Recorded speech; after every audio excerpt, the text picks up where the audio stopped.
ಶ್ರೀ ಗುರುಭ್ಯೋ ನಮಃ. ವಾಲ್ಮೀಕಿ ರಾಮಾಯಣದ ಕಿಷ್ಕಿಂಧಾಕಾಂಡದ 11ನೇ ಸರ್ಗ ಈ ಹಿಂದೆ ಮುಗಿದಾಗ ರಾಮ ಸುಗ್ರೀವನಿಗೆ ವಿಶ್ವಾಸ ಮೂಡಿಸೋದಕ್ಕಾಗಿ ವಾಲಿ ಹಿಂದೊಮ್ಮೆ ಕೊಂದು ಒಗೆದದ್ದಂಥ ದುಂದುಭಿ ಎನ್ನುವ ರಾಕ್ಷಸ, ಕೋಣನ ಆಕಾರದ ರಾಕ್ಷಸ, ಅವನ ಅಸ್ಥಿಪಂಜರ ಏನಿತ್ತು ಅದನ್ನು ತನ್ನ ಹೆಬ್ಬೆರಳುಗಳಿಂದ ಚಿಮ್ಮಿಸಿದ ಘಟನೆಯನ್ನು ನಾವು ಶ್ರವಣ ಮಾಡಿದ್ವಿ. ವಾಲ್ಮೀಕಿ ರಾಮಾಯಣಕ್ಕನುಸಾರವಾಗಿ ಮತ್ತು ಆನಂದ ರಾಮಾಯಣಕ್ಕನುಸಾರವಾಗಿ ತನ್ನ ಹೆಬ್ಬೆರಳಿಂದ ಬರೆಯ ಚಿಮ್ಮಿಸಿದ್ದ. ಅದರಿಂದ ಮುಂದೇನಾಗಿತ್ತು ಮತ್ತು ಯಾವ ರಾಕ್ಷಸರನ್ನು ಆ ಅಸ್ಥಿಪಂಜರ ಕೊಂದಿತು ಅದನ್ನು ತಾತ್ಪರ್ಯನಿರ್ಣಯಕ್ಕನುಸಾರವಾಗಿ ನೋಡಬೇಕು. ವೀಕ್ಷೈವತಾಂ ನಿಪತಿತಾಮಥ ರಾಮದೇವ ಸಹ ಅಂಗುಷ್ಟ ಮಾತ್ರ ಚಲನಾದತಿರೀರೇವ ಸಂಪ್ರಾಸ್ಯ ಯೋಜನಶತೇಶ ತಯೈವ ಚ ಉರ್ವೀಂ ಸರ್ವಾನ್ ವಿದಾರ್ಯ ದಿತಿಜಾನ್ ಅಹನದ್ರಸ್ಥಾನ್. ಒಂದು 100 ಯೋಜನದಷ್ಟು ದೂರಕ್ಕೆ ಅದನ್ನು ಚಿಮ್ಮಿದ. ಆ ಚಿಮ್ಮಿದ ಆ ಅಸ್ಥಿಪಂಜರ ಏನಿತ್ತು ಅದು ದೂರ ಹೋಗಿ ಬಿದ್ದಾಗ ಇನ್ನು ವ್ಯರ್ಥವಾಗಿ ಬೀಳಲಿಲ್ಲ. ಅದು ಕೆಲವು ಜನ ರಾಕ್ಷಸರು, ರಸಾತಲದಲ್ಲಿ ಕೆಲವು ಜನ ರಾಕ್ಷಸರಿದ್ದರು, ಆ ರಾಕ್ಷಸರ ಗುಂಪಿನ ಮೇಲೆ ಹೋಗಿ ಬಿಟ್ಟಂಥದ್ದು. ಹಾಗೆ ಅದು ಬಿದ್ದಾಗಲೂ ಕೂಡ ವ್ಯರ್ಥ ಆಗಲಿಲ್ಲ, ಬಿದ್ದು ಅಲ್ಲಿದ್ದಂಥ ರಾಕ್ಷಸರನ್ನೆಲ್ಲ ಧ್ವಂಸ ಮಾಡಿತ್ತು. ವಾಲಿ ಅದನ್ನು 2 ಕೈಯಿಂದ ಎತ್ತಿ 1 ಯೋಜನೆ ಮಾತ್ರ ದೂರದಲ್ಲಿ ಬಿಸಾಡಲಿಕ್ಕೆ ಸಮರ್ಥನಾಗಿದ್ದ. ರಾಮ ಅದನ್ನು ಹೆಬ್ಬೆರಳ ಸ್ಪರ್ಶ ಮಾತ್ರದಿಂದಲೇ 100 ಯೋಜನೆ ದೂರಕ್ಕೆ ಚಿಮ್ಮಿದ್ದ. ಆ ರಾಕ್ಷಸರಲ್ಲಿಂದ ಆ ಅಸ್ಥಿಪಂಜರದ ಆಘಾತಕ್ಕೆ ಸಿಲುಕಿ ನಾಶ ಹೊಂದಿದರು. ಶರ್ವಪ್ರಸಾದಜ ಬಲಾತ್ ವಿತಿಜಾನ್ ಅವಧ್ಯಾನ. ಶಿವನಿಗೆ ಅವರು ತಪಸ್ ಮಾಡಿ ಅವನನ್ನು ಒಲಿಸಿಕೊಂಡು ಅವಧ್ಯರಾಗಿರಬೇಕು ಅಂತ ವರ ಪಡ್ಕೊಂಡಿದ್ರು. ಆ ರಾಕ್ಷಸರೆಲ್ಲ ಆ ಶರೀರದ ಆ ಅಸ್ಥಿಪಂಜರದ ಆಘಾತದಿಂದ ಸತ್ತು ಹೋದರು ಅಂತ ಅದನ್ನ ಶ್ರವಣ ಮಾಡ್ತೇವೆ.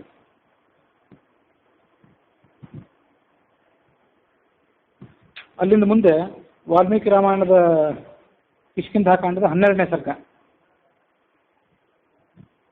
ರಾಮ ಸುಗ್ರೀವನಿಗೆ ವಿಶ್ವಾಸ ಮೂಡಿಸಲಿಕ್ಕಾಗಿ ಧನಸ್ಸನ್ನು ಕೈಗೆತ್ತಿಕೊಂಡ. ಆ ಬಾಣವನ್ನು ಅದರ ಮೇಲೆ ಪ್ರಯೋಗ ಮಾಡಿದ. ಆ 7 ಸಾಲ ವೃಕ್ಷಗಳನ್ನು ಏಕಕಾಲದಲ್ಲಿ ಭೇದಿಸಿತ್ತು. ಅದನ್ನು ನಿನ್ನೆ ದಿವಸ ಹೇಳಿದ್ದೆ. ದುಂದುಭಿ ರಾಕ್ಷಸನ ಅಸ್ಥಿಪಂಜರವನ್ನು ಚಿಮ್ಮಿಸಿದ ಮಾತ್ರಕ್ಕೆ ಸುಗ್ರೀವನಿಗೆ ವಿಶ್ವಾಸ ಬರಲಿಲ್ಲ. ಅದಕ್ಕಾಗಿ ಇನ್ನೂ ಒಂದು ಕಾರ್ಯ ಮಾಡಬೇಕು ನೀನು ವಿಶ್ವಾಸ ಪಡಿಸಲಿಕ್ಕಾಗಿ ಅಂತ ಹೇಳಿದ್ದ. ಅದೇನೆಂದರೆ ಆ 7 ಸಾಲು ವೃಕ್ಷಗಳನ್ನು ಒಂದೇ ಬಾಣದಿಂದ ಭೇದಿಸಬೇಕು ಅಂತ ಹೇಳಿದ್ದ. ಅದರಂತೆ ಆ 7 ಸಾಲು ವೃಕ್ಷಗಳನ್ನು ಭೇದಿಸಿ ಮತ್ತೆ ಆ ಬಾಣ ಬಂದು ರಾಮನ ಬತ್ತಳಿಕೆಯನ್ನು ಬಂದು ತಲುಪಿತು. ಸುಗ್ರೀವ ರಾಮನ ಬಲವನ್ನು ಕಂಡು ಅವನಿಗೆ ತಲೆಬಾಗಿ ನಮಸ್ಕಾರ ಮಾಡಿದ. ಇಂದ್ರಾದಿ ದೇವತೆಗಳನ್ನು ಕೂಡ ಸಂಹಾರ ಮಾಡಲಿಕ್ಕೆ ನೀನು ಸಮರ್ಥ.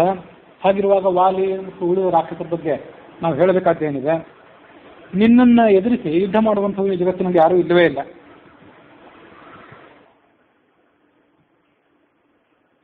ಹಾಗಾಗಿ ನನಗೆ ಈಗ ನಿನ್ನ ಮೇಲೆ ವಿಶ್ವಾಸ ಮೂಡಿದೆ. ನನ್ನ ಅಣ್ಣನ ರೂಪದಲ್ಲಿ ನನ್ನ ಶತ್ರು ಏನಿದ್ದಾನೆ ವಾಲಿ, ಅವನ್ನ ನೀನೀಗ ಧ್ವಂಸ ಮಾಡಬೇಕು ಮತ್ತೊಂದ್ಸರಿ ಪ್ರಾರ್ಥನೆ ಮಾಡಿಕೊಂಡೆ. ಆ ಸಾಲ ವೃಕ್ಷಗಳ ಬಗ್ಗೆ ಕೂಡ ತಾತ್ಪರ್ಯದಲ್ಲಿ ಬೇರೊಂದು ಇತಿಹಾಸ ಇದೆ, ಅದನ್ನು ಶ್ರವಣ ಮಾಡಬೇಕು. ನಿನ್ನೆ ದಿವಸ ಅದನ್ನು ಹೇಳಿದ್ದೆ. ಆ ಸಾಲ ವೃಕ್ಷಗಳು ಒಂದೇ ಸಾಲಿನಲ್ಲಿ ಇರಲಿಲ್ಲ. ಸರ್ಪದ ಶರೀರದ ಮೇಲೆ ಇದ್ದಿದ್ದರಿಂದ ಸರ್ಪ ಕುಂಡಲಾಕಾರವಾಗಿ ವೃತ್ತಾಕಾರದಲ್ಲಿ ಇದ್ದಿದ್ದರಿಂದ ಸರ್ಪದ ಶರೀರದ ಮೇಲೆ ಆ 7 ಸಾಲ ವೃಕ್ಷಗಳಿದ್ದವು. ಆ ಸರ್ಪದ ಶರೀರವನ್ನು ಮೊದಲು ನೇರವಾಗಿ ಮಾಡಬೇಕಾಗಿತ್ತು. ಅದಕ್ಕೆ ರಾಮ ತನ್ನ ಪಕ್ಕದಲ್ಲಿದ್ದಂಥ ಲಕ್ಷ್ಮಣನ ಪಾದವನ್ನು ಒಂದು ಬಾರಿ ತನ್ನ ಅಂಗುಷ್ಟದಿಂದ ಒತ್ತಿದ. ಆ ಶೇಷಾಂಶನಾದಂಥ ಲಕ್ಷ್ಮಣನ ಪ್ರಭಾವದಿಂದಾಗಿ ಅಲ್ಲಿದ್ದಂಥ ಹಾವು ಕೂಡ ನೇರ ಮಾರ್ಗವನ್ನು ಹೊಂದಿತ್ತು. ಸಾಲ ವೃಕ್ಷಗಳೆಲ್ಲ ನೇರವಾಗಿ ಬಿಟ್ಟಾಗ ಅದರ ಮೇಲೆ ಈತ ಬಾಣ ಪ್ರಯೋಗ ಮಾಡಿದ.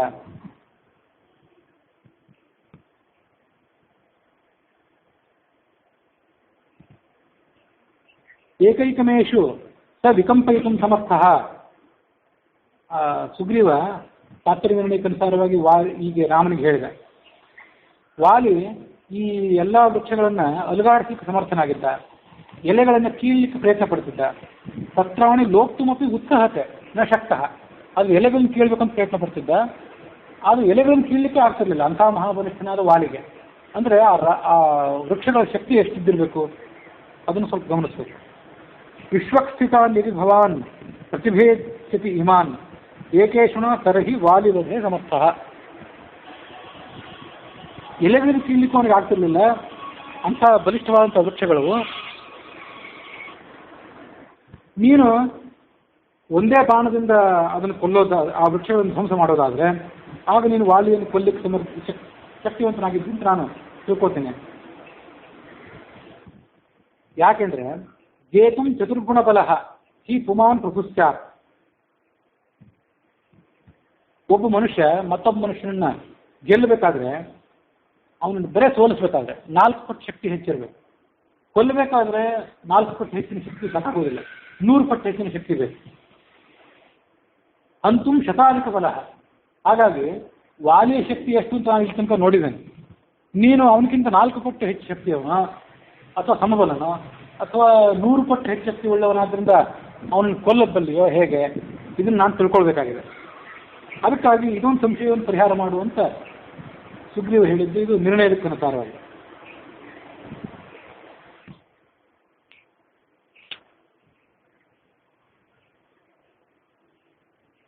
ಅಲ್ಲಿ ಏಕೇಶುಣ ತರ್ಹಿ ವಾಲಿವಧೆ ಸಮರ್ಥಃ. ತರ್ಹಿ ಅಂತ ಸಂಸ್ಕೃತ ಶಬ್ದ. ತರ್ಹಿ ಅಂದ್ರೆ ಆ ಪಕ್ಷದಲ್ಲಿ ಅಂತ 2 ಅಕ್ಷರದ ಶಬ್ದ ಅದು ತರ್ಹಿ ಅಂತ. ಅದನ್ನ ತರ್ಹಿ ಅಂತ 3 ಅಕ್ಷರದ ಶಬ್ದ ಆಗಿ ಆಚಾರ್ಯ ಪ್ರಯೋಗ ಮಾಡ್ತಾರೆ. ಅದನ್ನು ತರ್ಹಿ ಅಂತ 3 ಅಕ್ಷರ ಶಬ್ದ ಪ್ರಯೋಗ ಮಾಡಿದ್ದಾಕೆಂದ್ರೆ ಸುಗ್ರೀವ ಈ ಮಾತನ್ನ ರಾಮನ ಎದುರು ಆಡುವಾಗ ಅವನ ಹೃದಯ ಕಂಪಿಸ್ತಂತೆ. ವಾಲಿಯ ಪರಾಕ್ರಮವನ್ನು ಬೇಕಾದಷ್ಟು ಬಾರಿ ನೋಡಿದ್ನಲ್ಲ, ಅವನ ತೋಳಿನ ಏಟಿನ ಅನುಭವನೂ ಕೂಡ ಆಗಿರ್ತದೆ. ಹಾಗಾಗಿ ವಾಲಿ ಜೊತೆ ನಾನು ಇನ್ನು ಮುಂದೆ ಯುದ್ಧ ಮಾಡಬೇಕಾಗ್ತದೆ ಅನ್ನುವಂಥ ವಿಚಾರವನ್ನು ತಲೆಯಲ್ಲಿ ಬಂದಾಗಲೇ ಸುಗ್ರೀವನ ಹೃದಯ ಕಂಪಿಸಿತ್ತು ಭಯದಿಂದ. ಹಾಗಾಗಿ ತುಟಿಯು ಕೂಡ ಅವನ ನಾಲಿಗೆ ಕೂಡ ತೊದಲಿತ್ತು. ತರ್ಹಿ ಅನ್ನೋದನ್ನು ಸ್ಪಷ್ಟವಾಗಿ ಅನ್ಲಿಕ್ಕೆ ಬರಲಿಲ್ಲ ಅವನಿಗೆ. 2 ಅಕ್ಷರದ ಪದವನ್ನು 3 ಅಕ್ಷರದ ಪದವಾಗಿ ಸಣ್ಣ ಮಕ್ಕಳಿಗೆ ತರ್ಹಿ ಅಂತ ಅನ್ಲಿಕ್ಕೆ ಬರೆದಾಗ ಹಾಗಾದ್ರೆ ತರ್ಹಿ ಅಂತ 3 ಅಕ್ಷರವನ್ನು ಬಿಡಿಸಿ ಅನ್ನೋ ಅಂತ ಹೇಳ್ತೇವಲ್ಲ, ಹಾಗೆ ಆ ಥರ ಬಿಡಿಸಿ ಅನ್ಬೇಕಾಯ್ತು. ಯಾಕಂದ್ರೆ ಹೃದಯ ಕಂಪಿಸಿದ್ರಿಂದ, ನಾಲಿಗೆ ತೊದಲಿದ್ರಿಂದ. ರಾಮ ಸುಗ್ರೀವರ ಆ ಮಾತನ್ನು ಕೇಳಿದ. ಅವ್ರು ಯಾರು ಆ ರಾಕ್ಷಸ? ಆ 7 ಸಾಲ ವೃಕ್ಷಗಳು ಯಾವುದು? ಅವು ಸಾಧಾರಣ ಸಾಲ ವೃಕ್ಷಗಳಲ್ಲ. ಅದು ಬ್ರಹ್ಮದೇವರ ವರ ಪಡ್ಕೊಂಡು ಬೇರೆ ಯಾರಿಗೂ ಮಣಿಯದಂಥವ್ರು ಅವರು, ಅಂತಹ ಬಲಿಷ್ಠರಾದಂಥ ರಾಕ್ಷಸರು. ಬ್ರಹ್ಮದೇವರ ವರ ಇತ್ತು ಅವರಿಗೆ. ಆದರೆ ಮುಂದವರು ಆ ಬ್ರಹ್ಮದೇವರ ವರವನ್ನು ಪಡ್ಕೊಂಡು ಅವಧ್ಯರಾಗಿ ಏನು ಮಾಡ್ಲಿಕ್ಕೆ ಅಪೇಕ್ಷೆ ಪಟ್ಟಿದ್ರು ಅಂದರೆ ತಾವು ಬ್ರಹ್ಮನ ಪದವಿಗೆ ಏರ್ಬೇಕಂತ ಅಪೇಕ್ಷೆ ಪಟ್ಟಿದ್ರು. ವರ ಪಡ್ಕೊಂಡದ್ದು ಬ್ರಹ್ಮನಿಂದ, ಇನ್ನು ಆ ಬ್ರಹ್ಮನಿಗೆ ಮೋಸ ಮಾಡಿ ಅವನ ಪದವಿಗೆ ತಾವು ಏರಬೇಕು ಅಂತ ಪ್ರಯತ್ನ ಪಟ್ಟಿದ್ರು. ಅಂಥವ್ರನ್ನ ಈತ ಒಂದೇ ಬಾಣದಿಂದ ಸೀಳಿದ. ಉಳಿದವರಿಗೆಲ್ಲ ಗೊತ್ತಿದ್ದು ಅದು ಬರೀ ಸಾಲ ವೃಕ್ಷಗಳು ಅಂತ ಮಾತ್ರ. ಒಳಗಿರುವಂಥ ರಾಕ್ಷಸರ ಅರಿವು ಇವನಿಗಿತ್ತು, ಈ ರಾಮನಿಗೆ. ಒಳಗೆ ರಾಕ್ಷಸರಿದ್ದರಾದ್ರಿಂದಲೇ ವಾಲಿಯಂಥ ಮಹಾಬಲಿಷ್ಠರಿಗೂ ವೃಕ್ಷಗಳ ಎಲೆಯನ್ನು ಕೀಳಲಿಕ್ಕಾಗಿರಲಿಲ್ಲ. ಸಾಧಾರಣ ವೃಕ್ಷಗಳಾಗಿದ್ದರೆ ಆ ವೃಕ್ಷವನ್ನು ಕಿತ್ತು ಧ್ವಂಸ ಮಾಡಿಬಿಡ್ತಿದ್ದೇನೋ, ಆದರೆ ಒಳಗೆ ದೈತ್ಯ ಇದ್ದಿದ್ದರಿಂದ ಎಲೆ ಕೀಳಲಿಕ್ಕಾಗಿರಲಿಲ್ಲ ವಾಲಿಗೂ ಕೂಡ. ಯಾರು ತಮ್ಮ ಅರ್ಹತೆ, ತಮ್ಮ ಯೋಗ್ಯತೆ ಏನಿದೆ ಅದಕ್ಕೆ ತಕ್ಕಂಥ ಪದವಿ, ಸ್ಥಾನ, ಮಾನಗಳಿಗೆ ಅಪೇಕ್ಷೆ ಪಡಬೇಕು. ಅದಕ್ಕಿಂತ ಹೆಚ್ಚಿನದನ್ನು ಯಾರೂ ಅಪೇಕ್ಷೆ ಪಡಬಾರ್ದು. ಅವರು ಬ್ರಹ್ಮನ ಪದವಿಗೆ ಅಪೇಕ್ಷೆ ಪಟ್ಟವರು. ತಾವು ಬ್ರಹ್ಮನನ್ನ ಮೊದಲು ತಪಸ್ಸಿನ ಒಂದು ಒಲಿಸ್ಕೊಂಡು ಆಮೇಲೆ ಬ್ರಹ್ಮನಿಗೆ ವಂಚನೆ ಮಾಡಲಿಕ್ಕೆ ಪ್ರಯತ್ನ ಪಟ್ಟವರು. ಹಾಗಾಗಿ ಅಂಥವ್ರನ್ನು ಸುಮ್ಮನೆ ಬಿಡಬಾರ್ದು ಅಂತ ರಾಮ ಏನು ಮಾಡಿದ, ಈ ಆ ರಾಕ್ಷಸರಲ್ಲಿ ತಮ್ಮ ಬಾಣದಿಂದ ಧ್ವಂಸ ಮಾಡಿದ. ಭಯಂಕರ ಶಬ್ದದಿಂದ ಅವೆಲ್ಲ ಪುಡಿ ಪುಡಿ ಆಗಿಬಿಟ್ಟು ಅದೊಂದು ಬಾಣ ಅವರನ್ನು ಧ್ವಂಸ ಮಾಡಿ ಸುಮ್ಮನೆ ಇರಲಿಲ್ಲ, ಮತ್ತೆ ಪಾತಾಳದ ಕಡೆ ಅದು ಧಾವಿಸಿತು. ಭಿತ್ವಾತಾನ್ ಸ ಗಿರಿಕುಂ ಭಗವತ್ ಪ್ರಮುಕ್ತ ಪಾತಾಳ ಸಪ್ತಕಂ ಮಥ. ಮುಂದೆ ಪಾತಾಳದಿಂದ 7 ಲೋಕಗಳನ್ನು ಭೇದಿಸಿತು. ಅತಲ, ವಿತಲ, ಸುತಲ, ರಸಾತಲ ಅಂತೀಗೆಲ್ಲ ಇದಲ್ಲ, ಅದನ್ನೆಲ್ಲ ಸೀಳ್ಕೊಂಡು ಅದು ಕೆಳಗೆ ಹೋಯ್ತು. ಅಲ್ಲಿ ಮತ್ತೊಂದು ಜನ ರಾಕ್ಷಸರ ಗುಂಪಿತ್ತು, ಅವರಿಗೆ ಕುಮುದಿನಿ ಅಂತ ಹೆಸರು. ರಾಕ್ಷಸರ ಗುಂಪಿಗೆ ಕುಮುದಿನಿ ಅಂತ. ನಾಮ್ನ ಅಸುರಾಹ ಕುಮುದಿನಃ, ಕುಮುದಿಗಳು ಅಂತ ಅವ್ರ ಹೆಸರು. ಅಬ್ಜವಾಕ್ಯ ರಕ್ಷಾಹ, ಚತುರ್ಮುಖನ ವರದ ಬಲ ಅವರಿಗೂ ಕೂಡ. ಅವರನ್ನೆಲ್ಲ ಒಂದೇ ಬಾಣ ಕೊಂದಿತ್ತು. ಈ 7 ಜನ ವೃಕ್ಷಗಳನ್ನು ಕೊಂದಿತ್ತು, ಹಾಗೆ ರಾಕ್ಷಸರ ಗುಂಪನ್ನು ಕೂಡ ಧ್ವಂಸ ಮಾಡಿತ್ತು.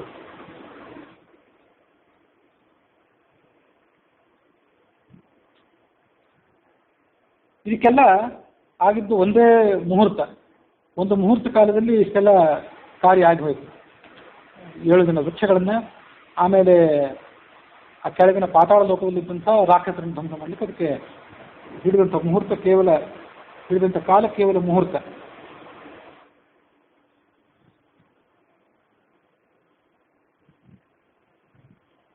ರಾಮ ಹೇಳಿದ ಸುಗ್ರೀವನಿಗೆ, ಆಯ್ತು, ನನ್ನ ಬಲವನ್ನೆಲ್ಲ ನೀನು ಕಂಡುಕೊಂಡಿದ್ದಿ, ಇನ್ನು ಹೋಗಿ ನಿನ್ನ ಅಣ್ಣನಾದಂಥ ವಾಲಿಯ ಕಡೆಗೆ ಅವನ ಅರಮನೆಗೆ ಹೋಗಿ ಅವನನ್ನು ಯುದ್ಧಕ್ಕೆ ಆಹ್ವಾನಿಸು, ನಾವು ಇನ್ನು ಅವನಿಗೊಂದು ಗತಿಯನ್ನು ಕಾಣಿಸೋಣ ಅಂತ ಹೇಳಿದ.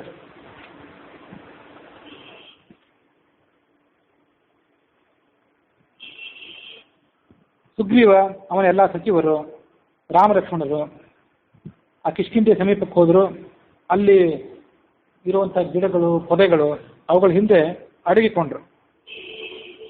ಸುಗ್ರೀವ ತಾನೊಬ್ಬನೇ ಮುಂದೆ ಹೋದ. ನಡುವಿಗೆ ಒಂದು ಬಟ್ಟೆ ಕಟ್ಕೊಂಡಿದ್ದ ಯುದ್ಧದ ಅನುಕೂಲಕ್ಕಾಗಿ. ಜೋರಾಗಿ ಗರ್ಜನೆ ಮಾಡಿದ.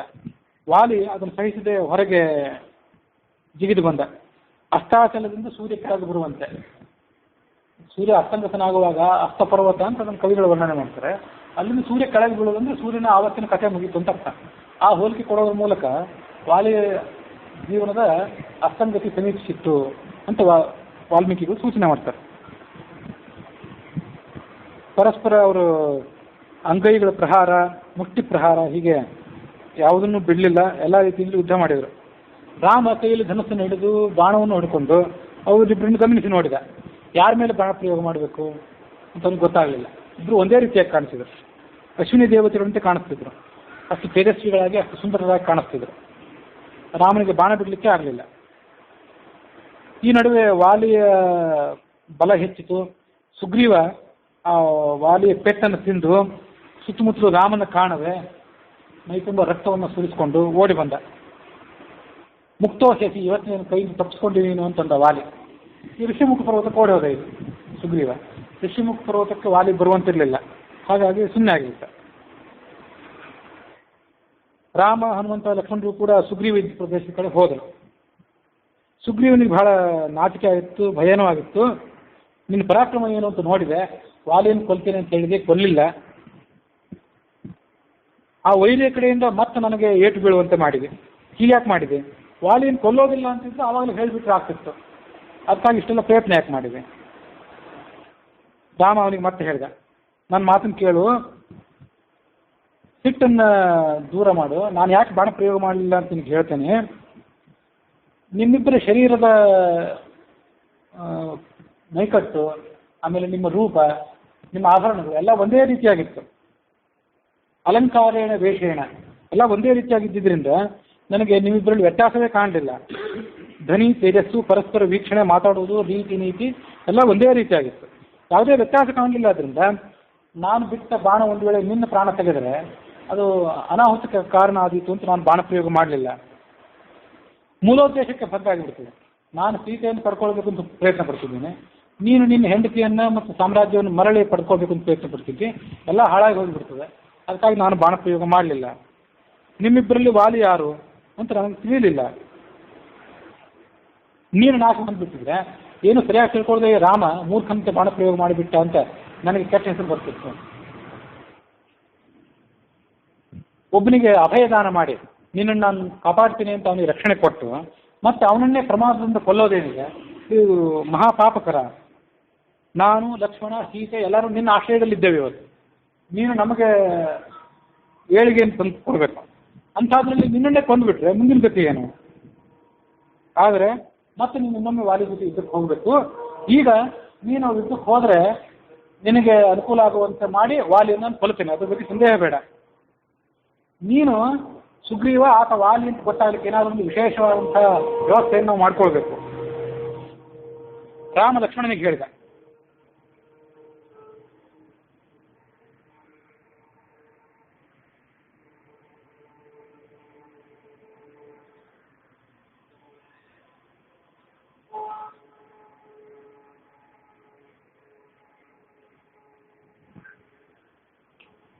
ಏನು ಹೇಳಿದ ಅಂದರೆ, ನಾಗಪುಷ್ಪಿ ಅಂತ ಇಲ್ಲೊಂದು ಬಳ್ಳಿ ಇದೆ.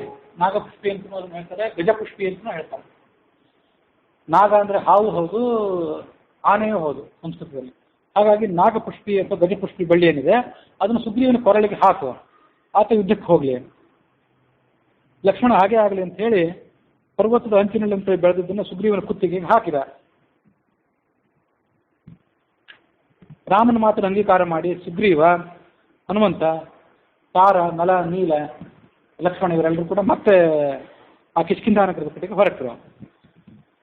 ಈ ಎರಡನೇ ಬಾರಿ ಯುದ್ಧಕ್ಕೆ ಹೊರಟ್ರಲ್ಲ, ಇದಕ್ಕೆ ಸಂಬಂಧಪಟ್ಟಂತೆ ತಾತ್ಪರ್ಯ ನಿರ್ಣಯ, ಆಮೇಲೆ ಆನಂದ ರಾಮಾಯಣ, ಇದಕ್ಕೆಲ್ಲದಕ್ಕೆ ಸಂಬಂಧಪಟ್ಟಂತೆ ಮತ್ತಷ್ಟು ಘಟನೆಗಳನ್ನು ನೋಡಬೇಕು.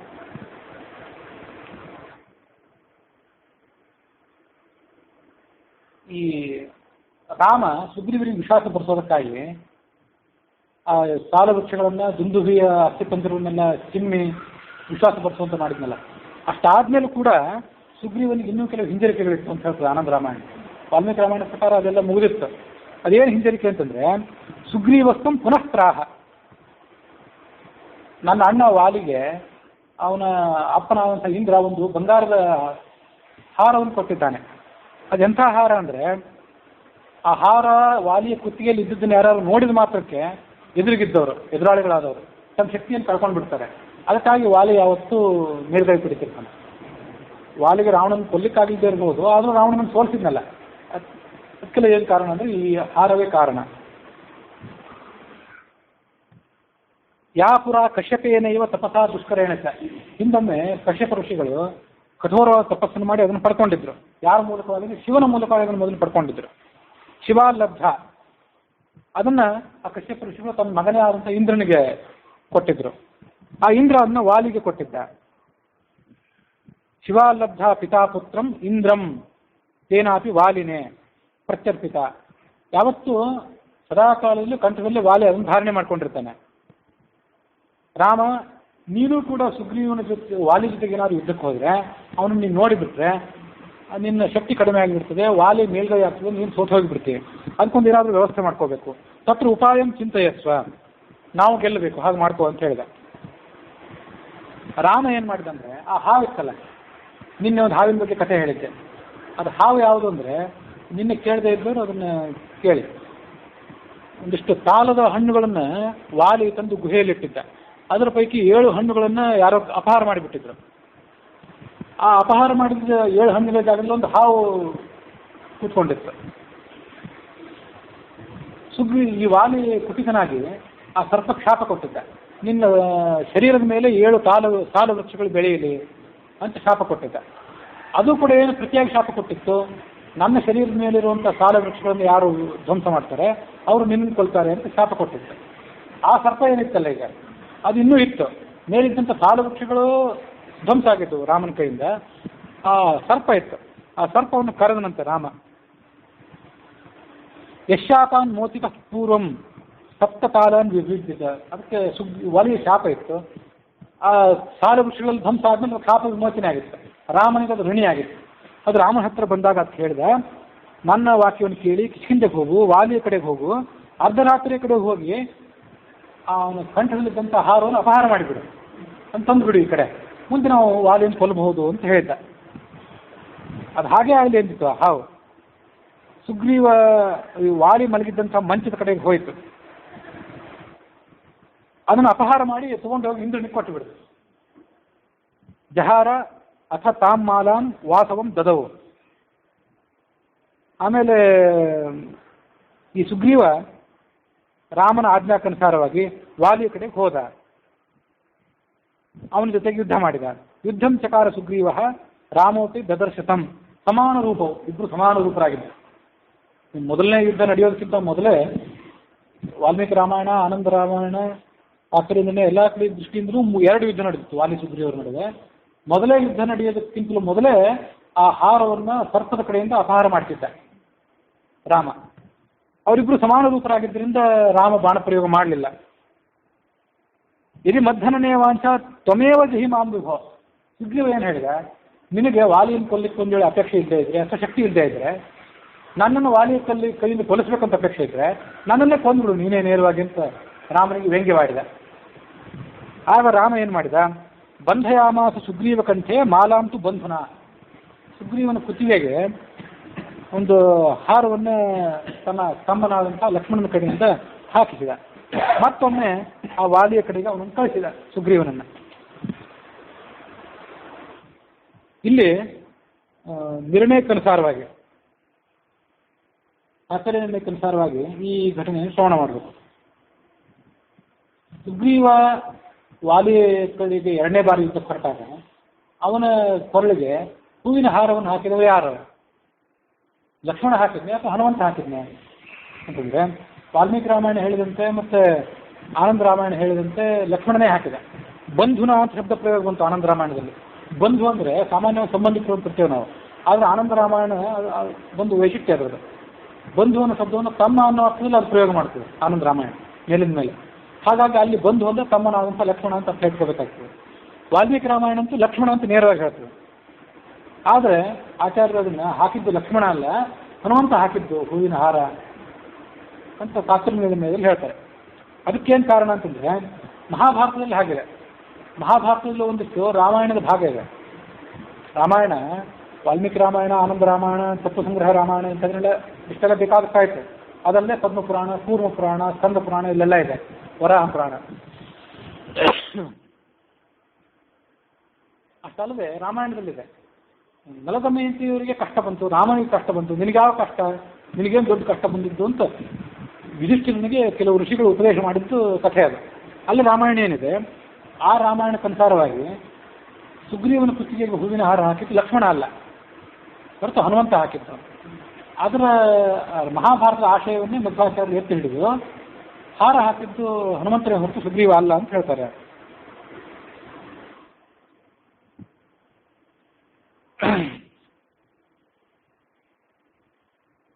ಲಕ್ಷ್ಮಣ ಅಂತ ಮಾತಿದೆಯಲ್ಲ ವಾಲ್ಮೀಕಿ ರಾಮಾಯಣದಲ್ಲಿ, ಆ ಲಕ್ಷ್ಮಣ ಅನ್ನೋ ಮಾತಿಗೆ ಲಕ್ಷ್ಮಣ ಅಂತ ಅರ್ಥ ಮಾಡಿದ್ರೆ ಶುಭ ಲಕ್ಷಣ ಸಂಪನ್ನನಾದಂಥ ಹನುಮಂತ ಅಂತ ಅರ್ಥ ಮಾಡಬೇಕು ಅಂತ ಹೇಳ್ತಾರೆ ಗೋವಿಂದಾಚಾರ್ಯ. ಈಗ ಹನುಮಾನ್ ಅನ್ನೋ ಶಬ್ದಕ್ಕೆ ಲಕ್ಷ್ಮಣ ಅಂತ ಅರ್ಥ ಮಾಡ್ಲಿಕ್ಕೆ ಬರೋದಿಲ್ಲ. ಮಹಾಭಾರತದಲ್ಲಿ ಹನುಮಂತನೇ ಹಾರ ಹಾಕಿದ ಅಂತಿದೆ, ಹನುಮಂತನೇ ಹಾರ ಹಾಕಿದೆ ಅಂತಿದ್ದಾಗ ಹನುಮಂತ ಅನ್ನೋ ಶಬ್ದಕ್ಕೆ ಲಕ್ಷ್ಮಣ ಅಂತ ಅರ್ಥ ಮಾಡ್ಲಿಕ್ಕೆ ಸಾಧ್ಯ ಇಲ್ಲ. ಆದರೆ ಲಕ್ಷ್ಮಣ ಅನ್ನೋ ಶಬ್ದಕ್ಕೆ ಹನುಮಂತ ಅಂತ ಅರ್ಥ ಮಾಡ್ಬೋದು. ಹಾಗಾಗಿ ವಾಲ್ಮೀಕಿ ರಾಮಾಯಣಕ್ಕೆ ಅನುಸಾರವಾಗಿಯೂ ಕೂಡ ಹಾರ ಹಾಕಿದವರು ಶುಭ ಲಕ್ಷಣ ಸಂಪನ್ನವಾದಂಥ ಹನುಮಂತನೇ. ಅದನ್ನ ಯಾಕೆ ಅವರು ಹನುಮಾನ್ ಅಂತ ನೇರವಾಗಿ ಹೇಳಲಿಲ್ಲ ವಾಲ್ಮೀಕಿ ಅಂದರೆ, ಎಲ್ಲ ಋಷಿಗಳು ಹಾಗೆ ಅಂತವ್ರು, ಸ್ವಭಾವ ಅಂತದ್ದು. ಅದು ತೀರಾ ಸಣ್ಣ ವಿಷಯ ಇರಲಿ ಅಥವಾ ಕೆಲವು ಸಲ ದೊಡ್ಡ ವಿಷಯ ಇರಲಿ, ಅದನ್ನು ರಹಸ್ಯವಾಗಿ ಮುಚ್ಚುಮರೆ ಮಾಡಿ ಹೇಳ್ತಾರೆ, ನೇರವಾಗಿ ಹೇಳೋದಿಲ್ಲ ಯಾವ ವಿಷಯನ. ಅದಕ್ಕಾಗಿ ವಾಲ್ಮೀಕಿಗಳು ಹೀಗೆ ಹೇಳಿದರು. ಅವರ ಮಾತನ್ನು ನಾವು ನಿರ್ಣಯಕ್ಕನುಸಾರವಾಗಿ ಹೀಗೆ ಹೊಂದಿಸ್ಕೋಬೇಕು ಅಂತ ಹೇಳ್ತಾರೆ ಗೋವಿಂದಾಚಾರ್ಯ.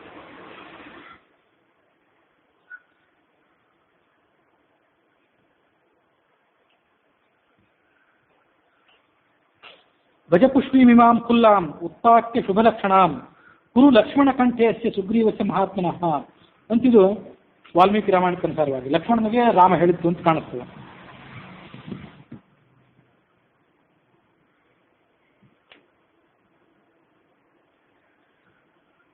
ನ ವಿಶೇಷಸ್ತಯೋರುಧ್ಯೆ ಯದಾ ಕಶ್ಚನ ದೃಶ್ಯತೆ ಸುಗ್ರೀವಸ್ಯ ತದಾ ಮಾಲಾಂ ಹನುಮಾನ್ ಕಂಠ ಆಸಜತ್. ಇದು ಮಹಾಭಾರತ ವನಪರ್ವದ. ಸುಗ್ರೀವನ ಕಂಠದಲ್ಲಿ ಹಾರ ಹಾಕಿದವನು ಹನುಮಂತ. ಅದಕ್ಕೆಲ್ಲ ಹೊಂದಿಸ್ಕೊಂಡು ಈ ರೀತಿಯಾಗಿ ಹೇಳಬೇಕು. ಹನುಮಾನಿತಿ ನಿರವಕಾಶಂ, ಹನುಮಾನ ಅನ್ನೋ ಶಬ್ದಕ್ಕೆ ಲಕ್ಷ್ಮಣ ಅಂತ ಅರ್ಥ ಮಾಡ್ಲಿಕ್ಕೆ ಬರೋದಿಲ್ಲ, ಲಕ್ಷ್ಮಣ ಅನ್ನೋ ಶಬ್ದಕ್ಕೆ ಹನುಮಾನ್ ಅಂತ ಅರ್ಥ ಮಾಡ್ಬೋದು.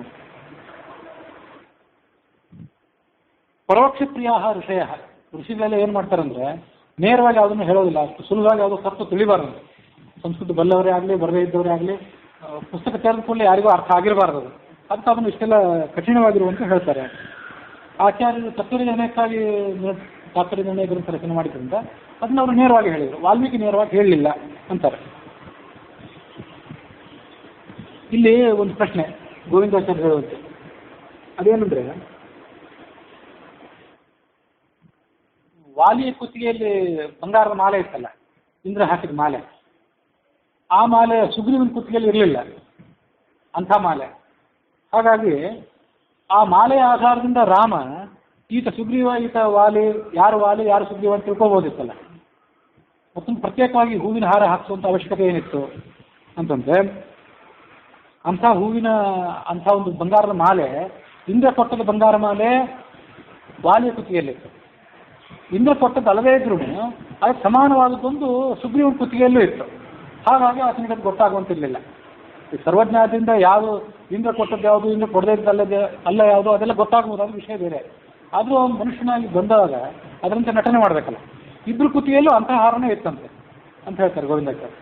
ಇಬ್ಬರು ಕುತ್ತಿಗೆಯಲ್ಲೂ ಅಂತಃಹಾರನೇ ಇದ್ದಿದ್ದರಿಂದ ಮನುಷ್ಯನಾಗಿ ಜನಿಸಿದಂಥ ರಾಮನಿಗೆ ಯಾರು ವಾಲಿ ಯಾರು ಸುಗ್ರೀವ ಅಂತ ಗೊತ್ತಾಗಲಿಲ್ಲ. ಆ ಬಂಗಾರದ ಮಾಲೆಯ ಆಧಾರದಿಂದ ಅದು ಗೊತ್ತಾಗುವಂತಿರಲಿಲ್ಲ. ಅದಕ್ಕಾಗಿ ಈ ಗಜಪುಷ್ಪಿ ಅಂತ ಹೂವಿನ ಬಳ್ಳಿ ಏನಿತ್ತು ಅದನ್ನು ಹಾಕ್ಸಿದ.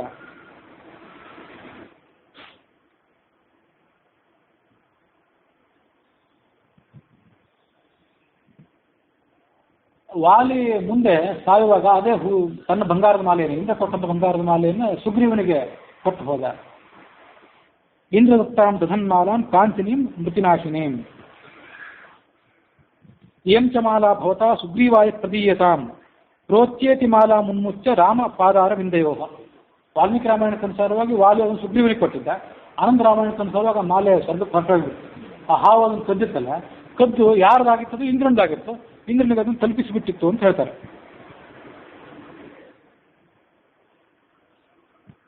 ಹೀಗೆ ಬಂಗಾರದ ಮಾಲೆ ಇಬ್ಬರ ಕೊರಳಲ್ಲೂ ಇದ್ದಿದ್ದರಿಂದ ಯಾರು ಸುಗ್ರೀವ ಯಾರು ವಾಲಿ ಅಂತ ಗೊತ್ತಾಗುವಂತಿರಲಿಲ್ಲ. ಅದಕ್ಕಾಗಿ ಗಜಪುಷ್ಪಿ ಎನ್ನುವಂಥ ಹೂವಿನ ಹಾರವನ್ನು ಹನುಮಂತನ ಕೈಯಿಂದ ರಾಮ ಹಾಕಿಸಿದ ಸುಗ್ರೀವನ ಕೊರಳಿಗೆ. ಮುಂದೆ ಅವರೆಲ್ಲರೂ ಯುದ್ಧಕ್ಕೆ ಹೊರಟರು.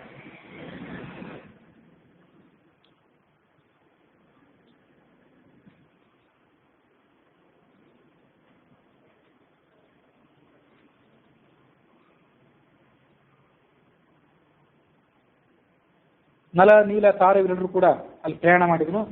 ಅದು ಆ ವನದಲ್ಲಿ ಅವರು ಸಂಚಾರ ಮಾಡುವಾಗ ನಾನಾ ಥರದ ಪಕ್ಷಿಗಳು, ಗಿಡಗಳು, ಬಳ್ಳಿಗಳು ಇದನ್ನೆಲ್ಲ ನೋಡಿದರು. ಆಗ ರಾಮ ಸುಗ್ರೀವನಿಗೆ ಹೇಳಿದ, ಈ ಅರಣ್ಯ, ಈ ತಪೋವನದ ಪ್ರದೇಶ ಇದು ಯಾರಿಗೆ ಸಂಬಂಧಪಟ್ಟದ್ದು, ಯಾವ ಋಷಿಗಳಿಗೆ ಸಂಬಂಧಪಟ್ಟದ್ದು, ಇದಕ್ಕೊಂದು ಪ್ರತ್ಯೇಕವಾದ ಸೊಬಗಿದೆ, ರಮಣೀಯತೆ ಇದೆ, ಇದು ಯಾರ್ದು ಅಂತ ಕೇಳಿದ. ಆಗ ಆ ಸುಗ್ರೀವ ಹಾಗೆ ನಡ್ಕೊಂಡು ಹೋಗ್ತಿದ್ದಾಗಲೇ ಅದು ಕಥೆಯೆಲ್ಲ ಹೇಳಿದ. ಸಪ್ತ ಜನರು ಅಂತ ಹೆಸರಿನ ಋಷಿಗಳು ತಪಸ್ ಮಾಡ್ಕೊಂಡಿದ್ದಾರೆ. ಸಪ್ತ ಜನರು ಅಂತ ಅವ್ರಿಗೆ ಹೆಸರು. ಅವರು ಇರೋದು ಋಷಿಗಳು ಕೂಡ 7 ಜನರೇ. ನೀರಿನಲ್ಲಿ ತಲೆ ಕೆಳಗಾಗಿ ನಿಂತು ಅವರು ತಪಸ್ ಮಾಡ್ತಿದ್ರು. 7 ದಿನಗಳಿಗೆ ಒಂದು ಬಾರಿ ತಪಸ್ಸನ್ನು ನಿಲ್ಲಿಸಿ ವಾಯುವನ್ನು ಆಹಾರವಾಗಿ ಸ್ವೀಕಾರ ಮಾಡ್ತಿದ್ರು. 700 ವರ್ಷ ಅವ್ರು ಹೀಗೆ ತಪಸ್ ಮಾಡಿದರು. ಸಶರೀರರಾಗಿ ಸ್ವರ್ಗಕ್ಕೆ ಹೊರಟೋದು. ಸಶರೀರರಾಗಿ ಸ್ವರ್ಗಕ್ಕೆ ಹೊರಟೋಗೋದು ಅಂತ ಮಹಾತ್ಮರಿಗೆ ಅದೆಲ್ಲ ಏನು ಅಸಾಧ್ಯನೂ ಅಲ್ಲ, ಅವ್ರಿಗೆ ಅದು ತಪ್ಪು ಅಲ್ಲ. ಶುದ್ಧರಾದವರು ಬೇರೆ ಯಾರೋ ಪ್ರಯತ್ನ ಮಾಡಿದವರು, ಹರಿಶ್ಚಂದ್ರಂತವ್ರು ಪ್ರಯತ್ನ ಮಾಡಿದ್ದಾದ್ರಿಂದ ಅದು ಅವಾಗ ತಪ್ಪಾಗಿತ್ತಷ್ಟೇ. ಸಶರೀರರಾಗಿ ಸ್ವರ್ಗಕ್ಕೆ ಹೊರಟೋದ್ರಂತವ್ರು. ಆ ಮಹಾತ್ಮರ ತಪಸ್ ಪ್ರಭಾವದಿಂದ ಈ ಆಶ್ರಮ ಇಂಥ ಸೊಬಗನ್ನ, ಇಂಥ ಪಾವಿತ್ರ್ಯವನ್ನು ಪಡ್ಕೊಂಡಿದೆ. ಇಡೀ ಆಶ್ರಮಕ್ಕೆ ಬೇರೆ ಕಾಂಪೌಂಡ್ ಬೇಕಾಗಿಲ್ಲ, ಬೇರೆ ಆವರಣ ಬೇಕಾಗಿಲ್ಲ, ವೃಕ್ಷಗಳೇ ಕಾಂಪೌಂಡ್ ಇರುತ್ತೆ. ಯಾವ ದೇವತೆಗಳು, ರಾಕ್ಷಸರು ಈ ಆಶ್ರಮ ಪ್ರದೇಶಕ್ಕೆ ಕಾಲಿಡೋದಿಲ್ಲ, ಯಾವ ಪ್ರಾಣಿಗಳು ಕಾಲಿಡೋದಿಲ್ಲ. ಒಂದು ವೇಳೆ ತಪ್ಪೇನಾದರೂ ಕಾಲಿಟ್ಟರೆ ಅವರು ಹೊರಗೆ ಬರೋದಿಲ್ಲ. ಅಂಥ ಪಾವಿತ್ರ್ಯ ಈ ಆಶ್ರಮಕ್ಕಿದೆ. ಯಾವತ್ತೂ ಇಲ್ಲಿ ವಾದ್ಯ ಗೀತೆಗಳ, ಆಮೇಲೆ ಸಂಗೀತದ ನಿನಾದ ಕೇಳಿ ಬರ್ತಿರ್ತದೆ. ಆಮೇಲೆ ಋಷಿಗಳು, ಆ ಋಷಿಗಳು ಹೋಗಿದ್ರು ಕೂಡ ಅವ್ರ ಅನುಯಾಯಿಗಳಾದ ಋಷಿಗಳು ಇದ್ದಿರಬೇಕು. ಅವರು ಮಾಡಿದ ಹೋಮದ ಧೂಮ ಯಾವತ್ತೂ ಕೂಡ ಆಕಾಶವನ್ನು ಮುಟ್ಟಿರ್ತಿದೆ. ಹಾಗಾಗಿ ಈ ಪವಿತ್ರವಾದಂಥ ಅರಣ್ಯಕ್ಕೆ ನಾವು ಯಾವಾಗಲೂ ಗೌರವ ತೋರಿಸ್ತೀವಿ, ನಮಸ್ಕಾರ ಮಾಡ್ತೀವಿ. ರಾಮನೇ ನೀನು ಕೂಡ ನಮಸ್ಕಾರ ಮಾಡು ಅಂತ ಹೇಳಿದ ಸುಗ್ರೀವ. ಅದ್ರ ಮಹತ್ವ ಎಂಥದ್ದು ಆ ಋಷಿಗಳಲ್ಲಿ ಇಲ್ಲದೇ ಇದ್ರು ಅವ್ರ ಮಹತ್ವ ಎಂಥದ್ದು ಅಂದರೆ, ಒಮ್ಮೆ ನಮಸ್ಕಾರ ಮಾಡಿದರೆ ಶರೀರದಲ್ಲಿರುವಂಥ ಎಲ್ಲ ಅಶುಭ ಲಕ್ಷಣಗಳು, ಬರೇ ರೋಗಗಳು ಅಂತಲ್ಲ, ಶಾರೀರಿಕವಂಥ ಎಲ್ಲ ವಿಕಾರಗಳು, ಕುರೂಪಗಳೆಲ್ಲ ತೊಳೆದು ಹೋಗ್ತಾವಂತ ಅಲ್ಲಿಂದ. ರೋಗ ರುಜಿನಾದಿಗಳು ಬರೋದಿಲ್ಲ. ಶುಭ ಲಕ್ಷಣ ಸಂಪನ್ನಾಗಿ ಸುಂದರನಾಗಿ ಕಂಗೊಳಿಸ್ತಾನೆ. ರಾಮ ಲಕ್ಷ್ಮಣ ಇಬ್ಬರು ಆ 7 ಜನ ಋಷಿಗಳಿಗೆ ನಮಸ್ಕಾರ ಮಾಡಿದ್ರು ಅಲ್ಲಿಂದ. ಮುಂದೆ ಅವರೆಲ್ಲ ಸೇರಿ ಅಲ್ಲಿಂದ ವಾಲಿಯಿಂದ ಪಾಲಿತವಾದಂಥ ಕಿಷ್ಕಿಂಧ ನಗರದ ಕಡೆಗೆ ಪ್ರಯಾಣ ಮಾಡಿದರು.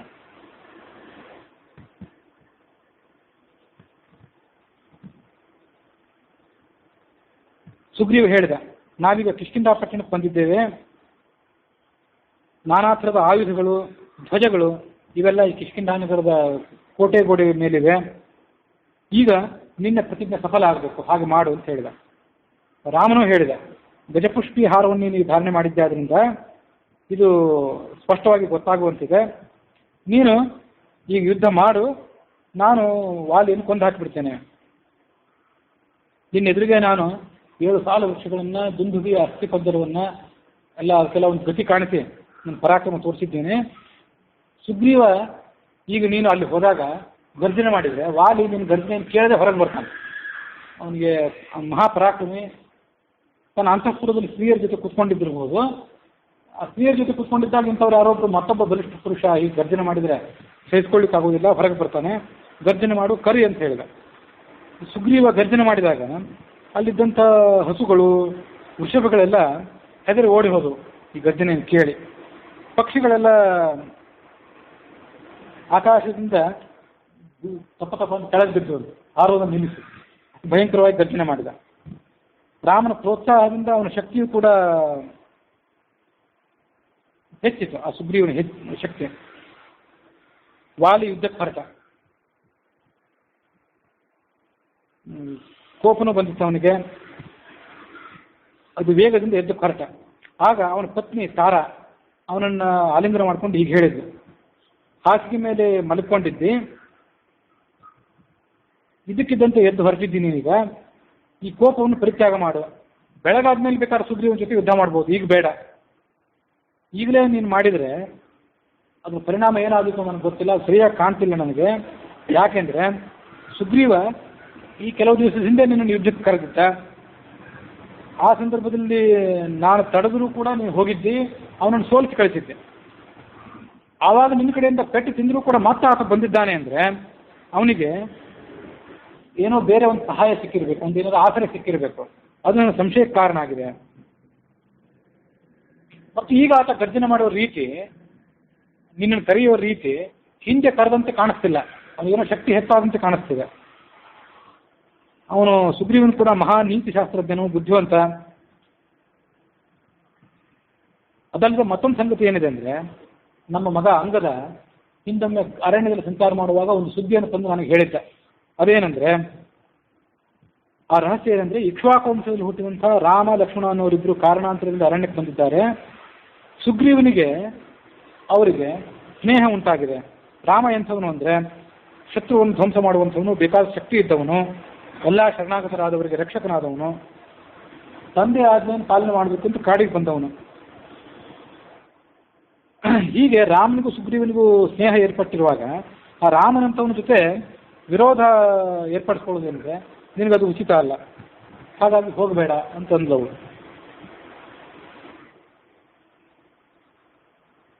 ಸುಗ್ರೀವನ ಜೊತೆಗೆ ಸಂಧಿ ಮಾಡ್ಕೊ. ಸುಗ್ರೀವನ ಜೊತೆಗೆ ಸಂಧಿ ಮಾಡಿಕೊಂಡು ಅವನನ್ನು ಪಟ್ಟಾಭಿಷೇಕರನ್ನಾಗಿ ಮಾಡು. ತಮ್ಮನ ಜೊತೆಗೆ ದ್ವೇಷ ಬೇಡ, ರಾಮನ ಜೊತೆಗೂ ಕೂಡ ವೈರ ಬೇಡ. ಸುಗ್ರೀವ ನಿನಗೆ ತಮ್ಮ, ಅವನು ನಿನಗೆ ತಮ್ಮ ಆದ್ದರಿಂದ ಮಗನ ಸಮಾನನಾದ್ದರಿಂದ ಅವನ ಲಾಲನೆ ಪಾಲನೆ ಎಲ್ಲ ನಿನಗೆ ಸಂಬಂಧಪಟ್ಟದ್ದು. ಇದನ್ನು ಮಾಡು, ನೀನು ಮಾಡು. ಸುಗ್ರೀವ ಮೇಲೆ ವೈರ ಬಿಡು. ನಾನು ನಿನಗೆ ಹಿತಚಿಂತಕಳು ಅಂತ ನಿನಗೆ ಏನಾದರೂ ಭರವಸೆ ಇದ್ದರೆ ಇದನ್ನು ನನ್ನ ಸಲಹೆಯನ್ನು ಸ್ವೀಕಾರ ಮಾಡು ಅಂತ ಹೇಳಿದ್ರು. ಆದರೆ ವಾಲಿಗೆ ಅದಾವುದು ರುಚಿಸಲಿಲ್ಲ. ಒಂದು ಮರಣೋನ್ಮುಖನಾದವನಿಗೆ, ಸಾಯ್ಲಿಕ್ಕೆ ಹೊರಟವನಿಗೆ ವೈದ್ಯರು ಕೊಟ್ಟಂಥ ಔಷಧ ಯಾವುದು ರುಚಿಸೋದಿಲ್ಲ. ಆಗ ಅವನು ಹೊರಟು ಬಿಟ್ಟ. ಶತ್ರು ಅವನು, ಅದರಲ್ಲೂ ದುರ್ಬಲನಾದವನು. ಅಂಥವನು ಈಗ ರಣಕಹಳೆಯನ್ನು ಊದಿದಾಗ ನಾನು ಅದನ್ನು ತಿರಸ್ಕಾರ ಮಾಡೋದು ಉಚಿತ ಅಲ್ಲ ನನಗೆ. ರಾಮ ಅಲ್ಲಿಗೆ ಬಂದಿದ್ದಾನೆ ಅಂತ ನೀನು ಹೇಳ್ತಿದ್ದೆ, ಅವನು ಧರ್ಮಾತ್ಮ ಅಂತ ಹೇಳ್ತಿದ್ದೆ. ಅಂಥ ಧರ್ಮಾತ್ಮ ಆದವನು ಅಣ್ಣ ತಮ್ಮಂದಿರ ಕಲಹದಲ್ಲಿ ಯಾಕೆ ಪ್ರವೇಶ ಮಾಡ್ತಾನೆ? ಅದನ್ನು ಪ್ರವೇಶ ಮಾಡೋದಿಲ್ಲ. ಇದನ್ನು ನಾವು ಗಮನಿಸಬೇಕು. ತಾತ್ಪರ್ಯದಿಂದಲೇ ಆ ಶ್ಲೋಕ ಹೇಳ್ತದೆ. ನಾನು ಹೇಳಿಕ್ಕೆ ಮರ್ತೋದೆ. ಮೊದಲನೇ ಯುದ್ಧ ನಡೆಯುತ್ತಲ್ಲ ವಾಲಿ ಸುಗ್ರೀವರ ನಡುವೆ, ಆಗ ಆ ವಾಲಿ ಯಾರು ಸುಗ್ರೀವ ಯಾರು ಅಂತ ರಾಮನಿಗೆ ಗೊತ್ತಾಗಿದ್ರು ಅವತ್ತು ಕೊಲ್ಲಿಲ್ಲಂತೆ ರಾಮ. ಯಾಕೆ ಕೊಲ್ಲಿಲ್ಲ ಅಂದರೆ ಕೊಲ್ಲಲಿಕ್ಕೆ ಕಾರಣ ಏನೋ ಬೇರೆ ಬೇರೆ ಹೇಳಿದ. ನಿಮ್ಮಲ್ಲಿ ವಾಲಿ ಯಾರು ಸುಗ್ರೀವ ಯಾರು ಅಂತ ನನಗೆ ಗೊತ್ತಾಗಲಿಲ್ಲ, ಹಾಗಾಗಿ ಗಜಪುಷ್ಪಿ ಹಾರು ನೀನು ಕುತ್ತಿಗೆಗೆ ಹಾಕ್ತೀನಿ, ನೀನು ಮುಂದೆ ಯುದ್ಧಕ್ಕೆ ಹೋಗು ಅಂತೆಲ್ಲ ಹೇಳಿದ್ದ. ಆದರೆ ಯಾಕೆ ವಾಸ್ತವಿಕವಾಗಿ ಕೊಲ್ಲಿಲ್ಲ ಅಂದರೆ, ಅಣ್ಣ ತಮ್ಮಂದಿರ ನಡುವೆ, ಸೋದರರ ನಡುವೆ ಕಲಹ ಬಂದಾಗ ಮೂರನೆಯರಾದವರು ಅದರಲ್ಲಿ ಪ್ರವೇಶ ಮಾಡಬಾರ್ದು.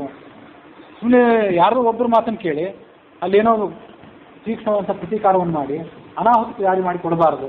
ಇದು ಜನಸಾಮಾನ್ಯರು ಅನುಸರಿಸಬೇಕಾದಂಥ ಒಂದು ನೀತಿ. ಅದಕ್ಕಾಗಿ ರಾಮ ಸುಗ್ರೀವ ವಾಲಿ ಯುದ್ಧ ಮಾಡಿದಾಗ ಮೊದಲನೇ ಸರಿ ವಾಲಿಯನ್ನು ಕೊಲ್ಲಿಲ್ಲ. ಇನ್ನೊಂದು ಬಾರಿ ಇಬ್ಬರು ಸಂಧಾನ ಮಾಡ್ಕೊಳ್ಳಿಕ್ಕೆ ಏನಾದ್ರು ಅವಕಾಶ ಆಗ್ತದೇನೋ, ಅವ್ರಿಗೊಂದು ಅವಕಾಶ ಕೊಟ್ಟು ನೋಡೋಣ ಅಂತ ಬಿಟ್ಟಿದ್ದೆ. ಆದರೆ ಸುಗ್ರೀವ ಮತ್ತೊಮ್ಮೆ ಇಲ್ಲ, ವಾಲಿ ಸಂಹಾರ ಆಗಲೇಬೇಕು ಅಂತ ಹಠ ಹಿಡಿದ. ಹಾಗಾದಾಗ ಇನ್ನು ಮುಂದೆ ವಾಲಿನ ಹಾಗಾದ್ರೆ ಕೊಂದು ಬಿಡೋಣ ಅಂತ ತೀರ್ಮಾನ ಮಾಡಿ ಮತ್ತೆ ಅವನನ್ನು ಯುದ್ಧಕ್ಕೆ ಪ್ರಚೋದಿಸಿದ. ಸೌಭ್ರಾಕ್ರಮೇಶ ಇದು ವಾಂಛತಿ ವಾಲಿನೈವ. ಒಂದು ವೇಳೆ ಈ ಸುಗ್ರೀವನಿಗೆ ಅಂತ್ಯಕಾಲದಲ್ಲಿ ನಮಗೆ ಏನೇನೋ ಸಿಟ್ಟು ದ್ವೇಷ ಎಲ್ಲ ಇತ್ತು, ಹೌದು. ಕೊನೆಯ ಸಂದರ್ಭದಲ್ಲಿ ಸುಗ್ರೀವನ ಜೊತೆಗೆ ವಾಲಿಗೆ, ವಾಲಿ ಜೊತೆಗೆ ಸುಗ್ರೀವನಿಗೆ, ಯಾಕಂದ್ರೆ ಈ ತಾರನೇ ಹೇಳಿದ್ದಲ್ಲ, ಸುಗ್ರೀವನ ಜೊತೆ ಸಂಧಾನ ಮಾಡ್ಕೊಂತ ಹೇಳಿದ್ರು. ಹಾಗೆ ಸುಗ್ರೀವನಿಗೆ ಯಾರು ಹೇಳ್ಬೋದು, ಬಿಡಿ ಇಲ್ಲಿ ತನಕ ಜಗಳ ಆಡಿದ್ದಾಯ್ತು, ಇನ್ನಾದರೂ ಅಂತ ಬಂದರು ಒಳ್ಳೆಯ ರೀತಿಯಿಂದ ಇರಿ ಅಂತ ಯಾರು ಹೇಳ್ಬೋದು, ಅಥವಾ ಅವನಿಗೆ ತಾನೇ ಅನಿಸ್ಬೋದು. ಹಾಗಿದ್ದಾಗ ವಾಲಿಗೆ ಸುಮ್ಮನೆ ಯಾಕೆ ಕೊಲ್ಲಬೇಕು ಅನ್ನೋ ಕಾರಣಕ್ಕಾಗಿ ರಾಮ ಕೊಲ್ಲಿಲ್ಲಂತೆ. ಇದು ನಿರ್ಣಯ ಹೇಳೋ ಮಾತು. ಅಂಟಮಂದ್ರ ಕೋಪ ಬಹಳ ಕಾಲ ಇರುವಂಥದ್ದಲ್ಲ ಅದು. ಅದಕ್ಕೆ ನಡುವೆ ಬೇರೆ ಯಾರೋ ಅಲ್ಲಿ ಪ್ರವೇಶ ಮಾಡಬಾರ್ದು. ಇಷ್ಟರ ಮೇಲೆ ಕೊಲ್ಲಿಸುವಂತ ಇವನಿಗೆ ಹೇಳ್ತಿದ್ದಾನೆ. ನಾಳೆ ಅಣ್ಣ ಸತ್ತರೆ ಆ ಅಣ್ಣ ಸತ್ತ ದುಃಖವನ್ನು ತಡೆಯಲಿಕ್ಕಾಗದೆ ಇವನಿಗೆ ಏನಾದರೂ ಅನಾಹುತ ಆದರೆ ಸುಮ್ಮನೆ ನಮ್ಮ ಅಣ್ಣನ ಕೊಂದುಬಿಟ್ಟಂತ ನನ್ನ ಮೇಲೆ ಒಂದು ಕೋಪ ಬಂದರೆ ಹೀಗೆ ನಾನಾ ಥರವಾಗಿ ರಾಮ ಆಲೋಚನೆ ಮಾಡಿದ್ದಿರ್ಬೋದು. ಹಾಗಾಗಿ ಆತ ಕೊಲ್ಲಿಕ್ಕೆ ಹೋಗಲಿಲ್ಲ.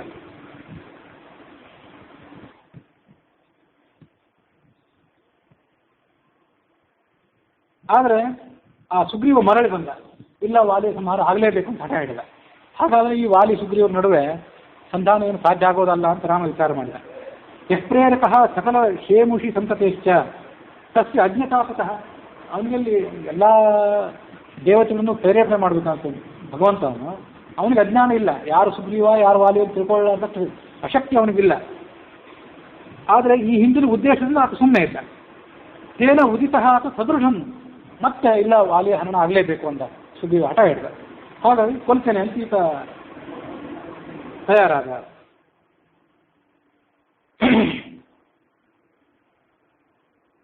ರಾಮ ಪಾಪ ಕಾರ್ಯ ಮಾಡಲಿಕ್ಕಿಲ್ಲ, ಅಂಟಮಂದ್ರ ನಡುವೆ ಆತ ಪ್ರವೇಶ ಮಾಡಲಿಕ್ಕಿಲ್ಲ, ನಾನು ಹೋಗ್ತೀನಿ ಅಂದ ವಾಲಿ.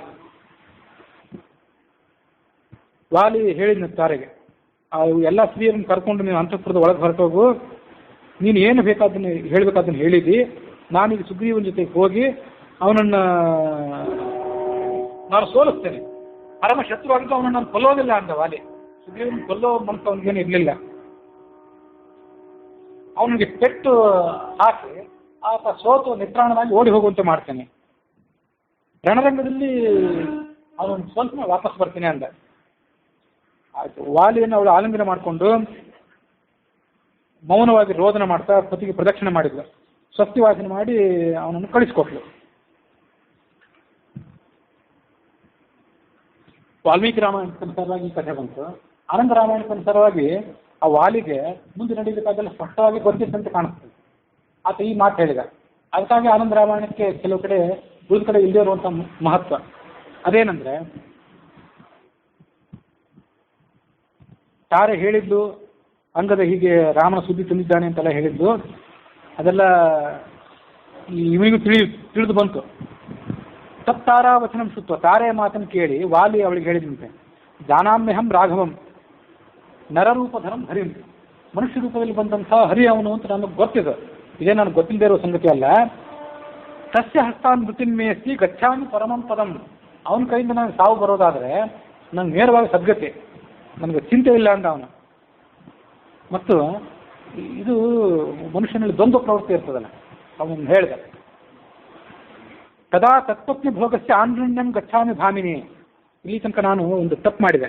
ಅದೇನಂದ್ರೆ, ಆ ಸುಗ್ರೀವ ನಾನು ಆ ಮಾಯಾವಿಯನ್ನು ಕೊಲ್ಲಿಕ್ಕೆ ಆ ಗುಹೆಯಲ್ಲಿ ಪ್ರವೇಶ ಮಾಡಿದಾಗ 1 ವರ್ಷ ಅಲ್ಲೇ ಇದ್ನಲ್ಲ, ಈತ ಮರಳಿ ಬಂದು ಪಟ್ಟಾಭಿಷೇಕ ಮಾಡ್ಕೊಂಡಿದ್ನಲ್ಲ, ಆ ಸಂದರ್ಭದಲ್ಲಿ ನಾನು ಮರಳಿ ಬಂದಾಗ ಸುಗ್ರೀವನನ್ನು ಓಡಿಸಿ ಅವನ ಕಡೆ ಸಾಮ್ರಾಜ್ಯ ಕಿತ್ಕೊಂಡು ಅವನ ಪತ್ನಿಯನ್ನು ಕಿತ್ಕೊಂಡಿದ್ನಲ್ಲ, ಆ ಪತ್ನಿಯನ್ನು ಕಿತ್ಕೊಂಡು ನಾನು ತಪ್ಪು ಮಾಡಿದ್ದೆ ಅನ್ನೋ ಮಾತು ವಾಲ್ಮೀಕಿ ರಾಮಾಯಣದಲ್ಲಿ ಬರಲಿಲ್ಲ.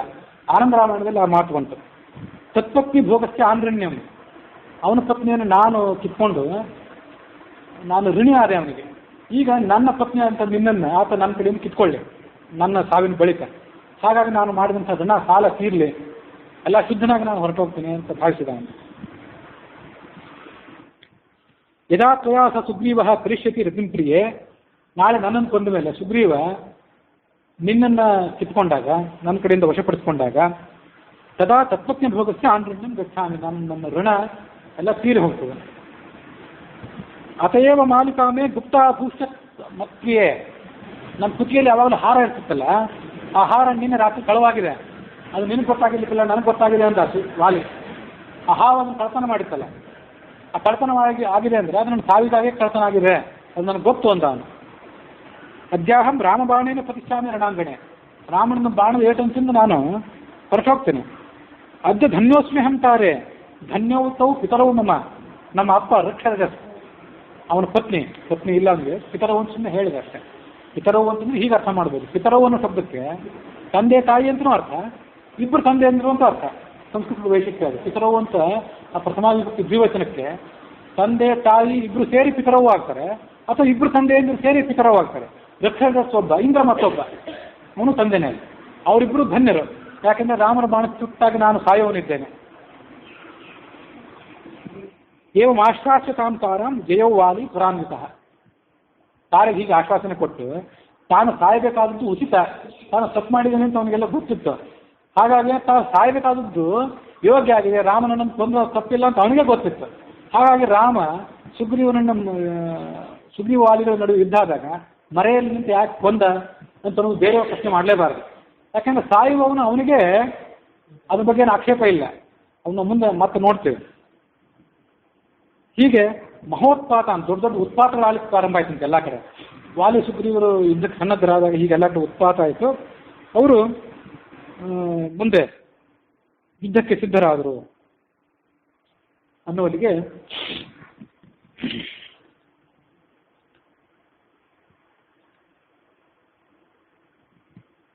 ಇವತ್ತಿನ ಕಥೆ ಮುಕ್ತಾಯ.